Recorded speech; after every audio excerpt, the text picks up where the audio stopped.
हम मोहब्बत न रही इस जमाने में, क्योंकि लोग अब मोहब्बत नहीं मजाक किया करते इस जमाने में। अखिया लड़ैलू बतिया बढ़ैलू करे के सिखैलू प्यार, अखिया लड़ैलू बतिया बढ़ैलू करे के सिखैलू प्यार। अरे बीचे रहिया में छोड़ गइलू गलती करे हमार कि दिलावा तोड़ दिहले रे पगली छोड़ दिहले कि दिलावा तोड़ दिहले रे पगली छोड़ दिहले।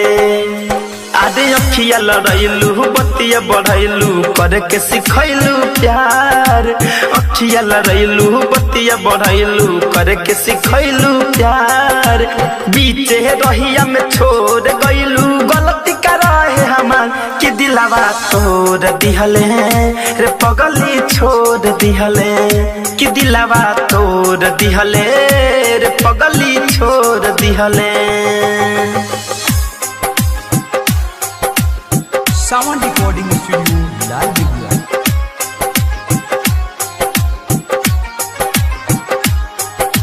डीजे मनीष रक्सौल।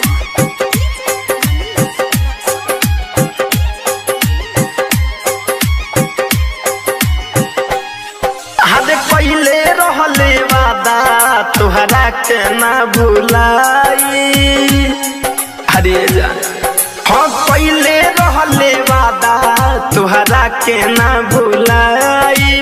तुहरे संगे जियाब तुहरे संगे मर जाई, तुहरे संगे जियाब तुहरे संगे मर जाई। किरियत खैले तब भूल गइले अखिया में दिहले लोर कि दिलावा तोड़ दिहले रे पगली छोड़ दिहले कि दिलावा तोड़ दिहले रे पगली छोड़ दिहले।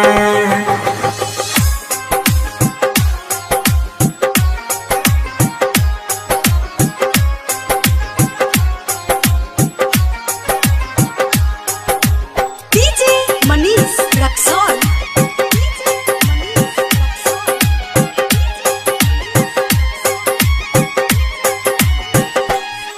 हाँ घुट घुट जिया तारे धनंजय धड़कन तोहरा प्यार में,